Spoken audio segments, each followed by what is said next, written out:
shirka ay qabteen jaaliyada Somaliland magaalada Sheffield ayaa waxay ka warameen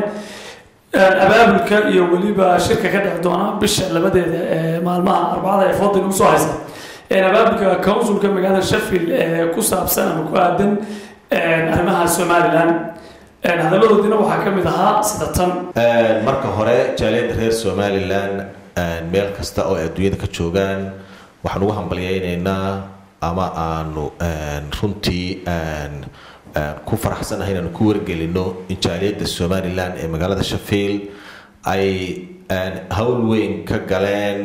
oo ku saabsan ictiraafka Somaliland oo councilka Sheffield aanu ka hawlgalay sidii loogu qancin lahaa in uu taageero ictiraafka Somaliland arrintaasna alxamdulillaah rabbil caalamiin waxay maraysaa meel wanaagsan waxaan runtii jecelahay inaan si gaar ah ugu mahad celiyo councilor Maxamed Macruuf oo ka soo baxa constituency-ga la yiraahdo centralka ee magaalada Sheffield oo lahaa fikradda iyo initiative-ka lahaa iyo dhammaan labor councilorska xaafadaha kala duwan ee magaalada gaar ahaan xaafadda Bangrif Donald Walkley iyo dhammaan labor group-ka magaalada Sheffield oo si buuxda u taageeray iyaga oo la tashaday oo ma garanaysaay ay iska warqabaan xaafad walba dadkii deganaa oo ay dadkii shacabka ahaa ama ma garanaysaa reer Somaliland xaafad walba deganaa ay gadaal ka taageerayeen oo ay ku dhiirigelinayeen councilorskooda in ay ka qayb qaataan taageerada mooshinkaas lagu taageerayo ictiraafka Somaliland runtii arrintaas waa guul u soo hoyatay taageerada loo ay ugu jirno halganka ee ictiraafka Somaliland runtii dad baa waxoogaa exaggeration sameeyay oo yiri waxa weeyaan waa Somaliland oo la ictiraafay arrinkan in la kaleer gareeyo waa muhiim si shacabku ay u fahmaan positionka ay leedahay oo ay u fahmaan waxa ay u baahan tahay in la dhameystiro in badan shacabka reer Somaliland wuxuu halgan ugu jiray in uu helo ictiraaf shacabka reer Somaliland oo kaliya ayaa raadin jiray in la ictiraafo oo ay dunidu ictiraafto maanta waa markii koowaad cid aan reer Somaliland ahayn ama aan idhaahdo council dhan oo ma garanaysa wadanka Ingiriiska counciladiisa waaweyn ka mid uu ku soo biiro taageeradii loo doonayay Somaliland la ictiraafo councilka Sheffield wuxuu insha Allah aanu rajaynaynaa inuu ansixiyo mooshin lagu taageerayo ictiraafka Somaliland arrintaasi waxay ka tahay milestone weeyaan ama waxa weeyaan talaabo hore loo qaaday oo ku saabsan ictiraafka Somaliland waxaan markaasi doonaynaa in dadku fahmaan in ay arrintaasi tahay hal talaabo oo ay hore qaaday ay inoo dhiman yihiin talaabooyin aad u badan oo ma garanaysaa internationally iyo locally haddii ay council tahay iyo nationally haddii ay baarlamaanka Ingiriiska tahay iyo baarlamaanada kale caalamka in ay ka wada hawlgalno waxa inoo dhiman hay'ado waaweyn oo international oo United Nations ka mid yahay European ka mid yihiin meelo badan oo laga hawlgali karo this is just one step shacabka reer Somaliland inay u fahmaan in ictiraafkii la gaaray oo laga yaabo inay qaarkood halkaasi hurdo dheer galaan maan ula jeedin waxaan ula jeednay inay noqoto good example aanu doonayno in lagu soo arrinta lagu horumariyo waxaan runtii aad uga xumahay in ashxaas ka mid ah shacabka reer magaranaysa dadka reer Somaliland ee magaalada Sheffield iyo jaaliyada ka mid ah jaaliyaduhu ay si hororsi ah u yiraahdeen annaga kaligayo ka shaqeynay councilorskii hawsha ka shaqeeyana ay magaranaysa aanay u wada mahad celin oo ay laba kaliya ka magacaabeen arrintu intaa way ka ballaadhnayd arrin laba councilor iyo jaaliyadaha ka mid ah socodsiin karta way ka ballaadhnayd aad baa looga wada hawlgalay shacabka oo dhan baa ka hawlgalay yar iyo weyn baa laga hawlgalay reer Somaliland oo dhan umay kala harin maalinta la isu soo baxayna waxaanu doonaynaa inaan loo kala harin la isu soo baxo aynu muujino taageerada arrintaasi aynu u hayno qof waliba sidii uu kaga qayb gali karay uu kaga qayb galay nin councilorkiisii la hadlay mid petitionkii qaaday oo soo xaafadaha la wareegay mid taageeray waa hawl laga wada qayb galay qof waliba wuxuu ka qaatay qaybtiisii sax maaha cadaaladna maaha fairna maaha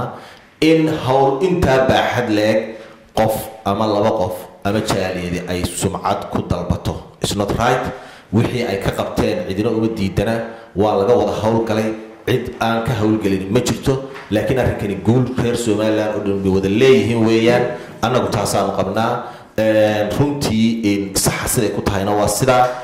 waxaana jecelahay in arrinkaasi aan abuurin sida imika muuqata oo markii la arkay in jaaliyad quri ayo ashxaasi ay meediyada gaar ahaan TV-ga qaranka ay geliyeen in ay iyagu waxaas oo dhan sameeyeen ama ay iyagu guushaas oo dhan kaligood sameeyeen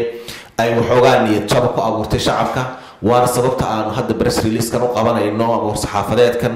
in ay danta aynu leenahay ka weyn tahay la isu soo wada baxo ciddii magac doonaysay gaara waxaanu leenahay wax lagugu gaar u samaysay oo cid ku diidantay ma jirto kan shacabka oo dhan baa ka wada hawlgalay magacyadoodii oo dhan baa register garaysan kumanaan magac baa la isu geeyay iyo aderesyadooodii iyo magaranaysaa saxiixoodii qof gaar u sheegan karaa ma jiro shacabkana waxaanu leenahay soo wada baxa yaani waxaas idin niyad jabinin runtii waxaan ka xumahay in confusionkaasi uu gaari karo oo uu gaarayo de madaxdii ina taageertay ictiraafka ina la raadinaysay waana dhaqan xumo runtii aan arrintaa ka xunahay runtii intaas ayaan anigu u arkaa inaan ku soo gabagabeeyo kelmadayda oo muhiimadda aanu doonayno inaan maanta baan muujinaay tahay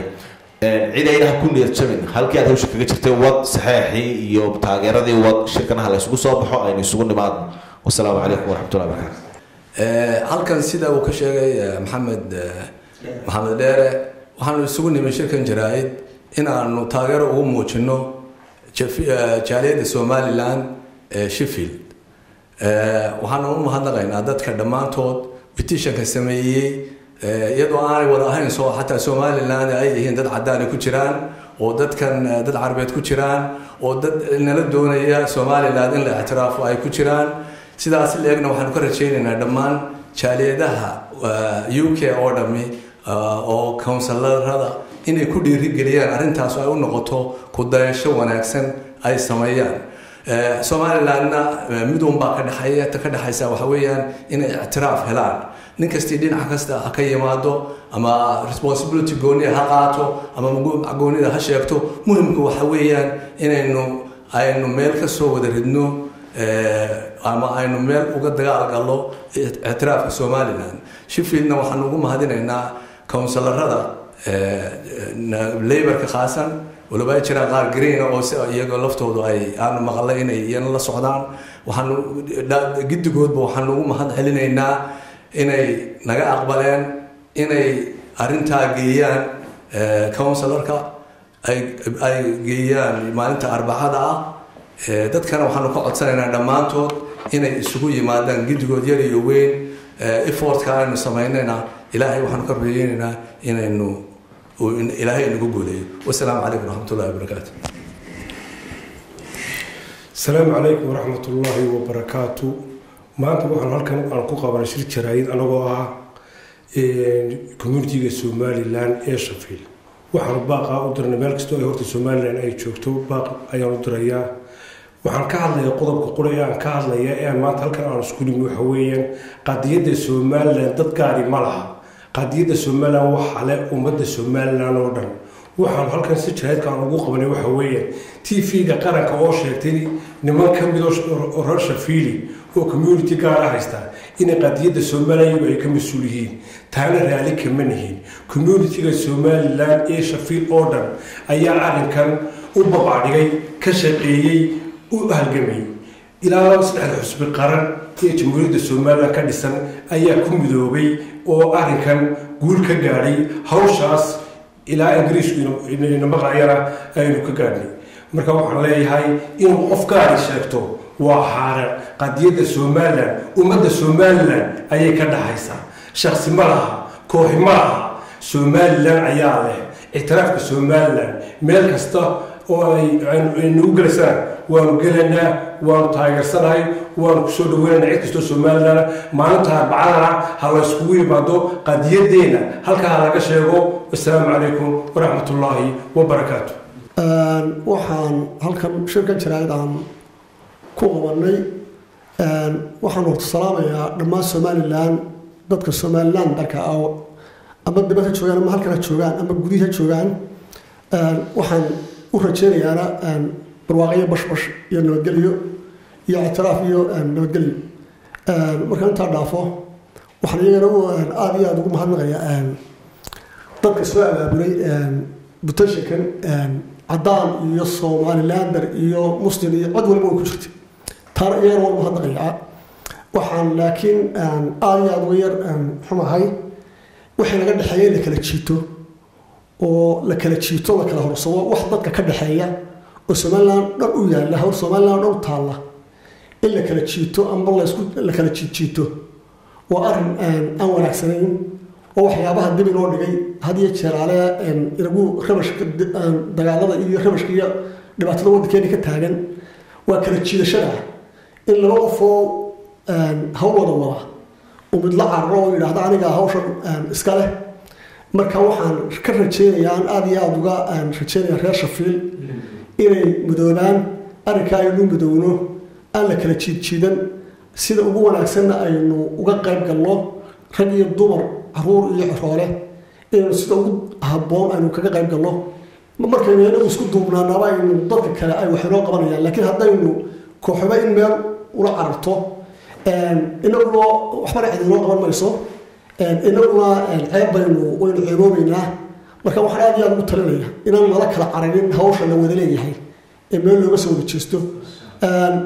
laguna soo waqtigaa la sheegay ee arbacada ee bisha labadeedana in lasoo diyaargaroobo rag iyo dumarba lasoo diyaargaroobo meel looga soo wada jeesto hawsha. markaa ayaan aada iyo aada ugu gubaaminayaa Sheffield dadka somalilan reer Sheffield. wasalaamu calaykum waraxmatullahi wabarakaatu. si kastaba ahaatee community somalilan ee magaalada Sheffield ayaa wuxuu ka mid yahay jaaliyadaha sida weyn ugu horeeya qadiyadda somalilan iyadoo la filayo maalinta arbacada soo socota bisha labadeedana in lagu qabto shir weyn councilka magaalada Sheffield taasoo laga hadlayo qadiyadda somalilan. Axmed Ismaaciil, Somsa TV, Sheffield.